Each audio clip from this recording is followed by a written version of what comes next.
Assalamualaikum warahmatullahi wabarakatuh. Perkenalkan saya Farid Khairun Aryansyah, mahasiswa UIN Sunan Gunung Jati Bandung dengan NIM 12470508084. Di sini saya akan menjelaskan mengenai Quicksort. Dan video ini dibuat untuk memenuhi tugas mata kuliah praktikum algoritma dan pemrograman. Baik, Quicksort. Sini Quicksort adalah algoritma divide and conquer seperti merge sort, tapi bekerja ini dengan memilih satu elemen sebagai pivot. Nah, quicksort ini bekerjanya itu memilih satu pivot. Nah, biasanya dapat pertama, tengah, atau terakhir, di mana data itu akan disusun yang lebih kecil dari pivot itu ke kiri pivot, dan lebih besar dari pivot itu ke kanan pivot. Nah, quicksort ini adalah fungsi rekursif yang menggunakan fungsi rekursi. Jadi setelah dibagi kiri dan kanan antara pivot, nah di antara kiri dan kanannya itu akan dipilih lagi pivot dan terus seperti itu hingga akhirnya itu datanya itu akan sisa satu tiap elemen di datanya itu. Nah, setelah itu baru digabung kembali. Di sini ada langkah-langkah quicksort. Ini misalnya data awal itu ada 8 ya, ini 5, 3, 8, 4, 2, 7, 1, dan 6. Itu pertama akan dipilih pivotnya. Nah, ini misalkan pivotnya itu yang dipilih 5 ya, data pertama ini. Nah, lalu partisinya ini akan di partisi data ya dipisah, di mana kirinya itu akan yang lebih kecil dari 5, 3, 4, 2, 1. Lalu data kanan elemennya itu adalah 8, 7, 6 yang lebih besar dari 5 ini, yaitu pivot.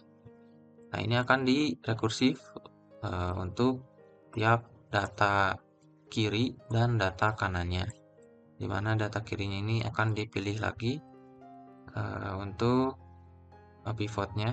Itu kan di sini data pertama ini 3, dan nanti 21 akan ke kiri, 4 akan di kanannya 3. Nah, untuk ini dipilih 8, di mana dicek apakah 76 ini lebih besar dari 8, ternyata tidak, maka akan di kiri, pindah ke data kirinya, dan data kanannya akan menjadi kosong ya.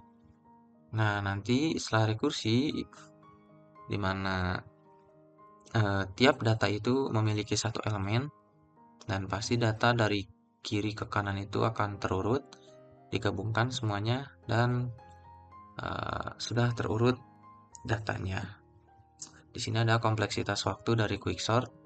Yang terbaik dan rata-ratanya itu adalah ON log n, dan terburuknya itu ini ON kuadrat jika pemilihan pivotnya itu jelek. Tetapi ini bisa dihindari dengan teknik pivot acak atau median of tree. Nah, di sini kelebihannya itu sangat cepat dalam praktik nyata quicksort ini, dan tidak membutuhkan banyak memori tambahan seperti merge sort ya. Dan ini itu juga lebih efisien dibanding merge sort untuk data besar di RAM.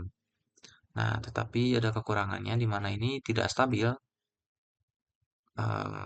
di mana jika ada data yang sama itu urutannya bisa berubah dan performanya bisa buruk kalau pemilihan pivot tidak bagus seperti yang tadi di sini.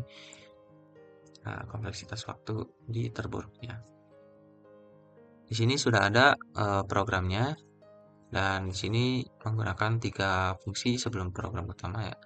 Ada fungsi partisi itu untuk swap data dan pembagian data kiri kanan. Lalu ada ini fungsi quicksortnya, fungsi rekursinya, dan ada fungsi untuk nanti cetak array karena data yang digunakan di sini adalah array. Di sini masuk ke program utama. Pertama kita Nah, inisialisasi terlebih dahulu untuk datanya, karena ini hanya contoh program, saya sudah inisialisasikan bersama elemen-elemennya. Nah, ini bisa diganti menjadi input dari pengguna menggunakan loop. Dan di sini inisialisasi ukuran byte keseluruhan data dengan byte satu elemennya dibagi dan didapat ukurannya. Lalu selanjutnya ini ada kita cetak dulu array sebelum diurutkan, baru masuk ke quicksort-nya. Nah, pertama masuk ke fungsi quicksort. Di sini karena ini fungsi rekursi, jadi kita buat terlebih dahulu base case menggunakan if, di mana base case-nya ini kiri itu lebih kecil dari kanan. Kiri itu adalah elemen pertama dan kanan itu adalah elemen terakhir, di mana ini indeks ke 0 itu elemen pertama dan ukuran min 1 berarti kan ukurannya itu ini ada 10. Karena ukuran 10, indeks terakhirnya itu adalah kurang 1 dari ukuran tersebut, yaitu 9. Indeks 9 itu adalah elemen terakhir. Nah, di sini jika indeks paling kirinya itu tidak lebih dari indeks paling kanan, maka akan masuk ke sini. Itu kita inisialisasi indeks partisi. Ini indeks partisi itu adalah indeks poros setelah menjadi di tengah gitu. Nah, kita masuk ke fungsi partisinya. Di sini fungsi partisi di mana integer poros kita inisialisasi terlebih dahulu untuk porosnya. Di sini diambil data indeks kanan ya, atau data dengan indeks terakhir yaitu indeks 9 kan kanan ini. Berarti porosnya itu adalah 4. Nah, lalu kita inisialisasi indeks, yaitu ini indeks ini untuk swap data lebih kecil ke kiri. Nah, sini indeksnya itu maka lebih kecil dari indeks 0 ya, minus 1. Indeks paling kiri, minus 1. Nah, lalu masuk ke for, di mana ini kita inisialisasi n untuk increment n plus ya. Nah, ini akan looping terus hingga sebelum indeks sebelum kanan atau indeks kanan ya, ini tuh untuk sebelum kanan atau 4 ini. Jadi nanti akan looping dari 10 hingga ke 2 ini. Dan sambil berlanjut akan ada visualisasi dari data ini ketika loopingnya agar memudahkan memahami. Nah, dimana di sini jika dicek dulu jika data ke n data indeks ke n itu lebih kecil dari poros, di mana porosnya ini kan data ke paling kanan yaitu 4. Nah, pertama ini n itu kan 0 pertama di inisialisasi kiri, jadi itu 0 indeks pertama, maka dicek apakah indeks 0 ini atau 10 ini lebih kecil dari 4 dan ternyata lebih besar, maka tidak ada swap data. Kalau dicek 7, 8, 9 juga lebih besar dari 4, maka tidak ada swap data. Dan ketika di 1 ini karena 1 ini lebih kecil dari 4, maka indeks yaitu yang awalnya minus 1 itu akan menjadi 0.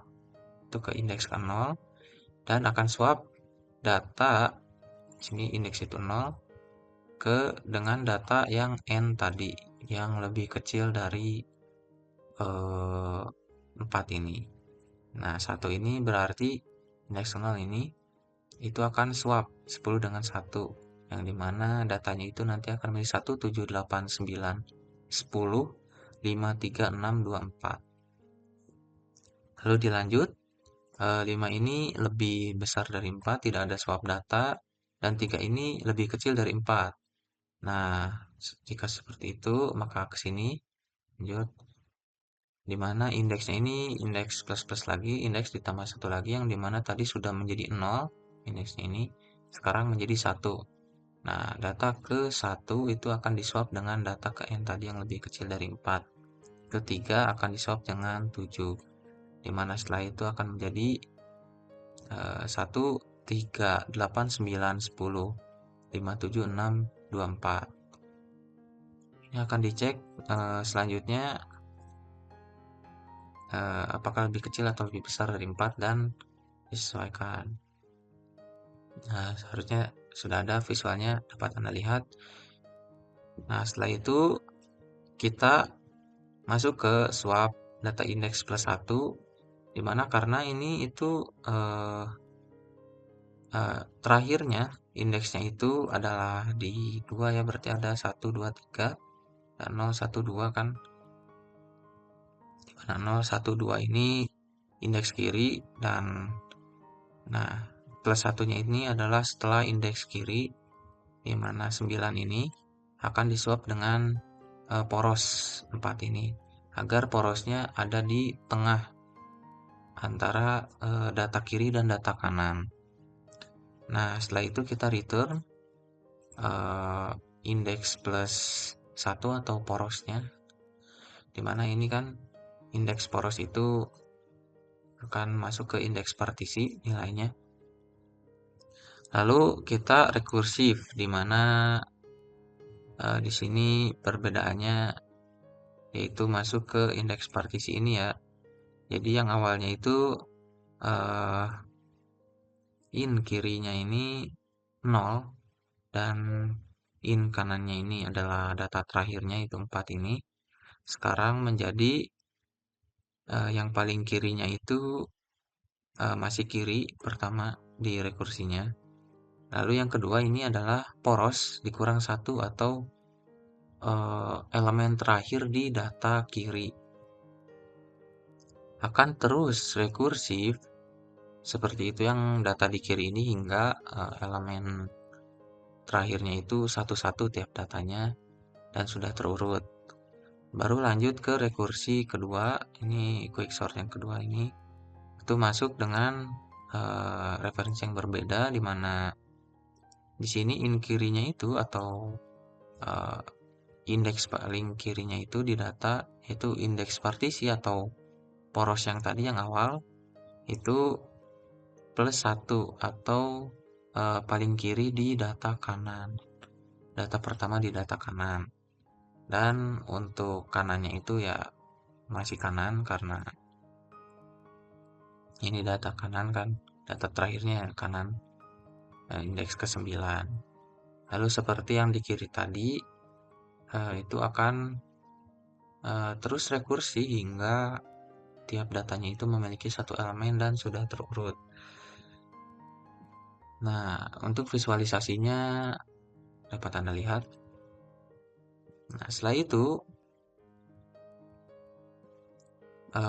kita selesai untuk fungsi rekursi quicksortnya, karena jika emang sudah sisa satu, sudah tidak ada kiri dan kanannya itu sudah satu elemen, maka sudah tidak akan lanjut karena base case-nya tidak tercapai seperti itu syaratnya.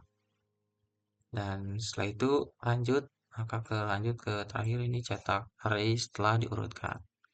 Jadi kita coba run apakah sama dengan yang di visualnya, dan sudah terurut datanya di array sebelum diurutkan, dan ini data array setelah diurutkan seperti itu. Mungkin cukup sekian penjelasan dari saya mengenai quicksort. Mohon maaf bila ada salah kata atau kurang penjelasan. Sekian dan terima kasih. Assalamualaikum warahmatullahi wabarakatuh.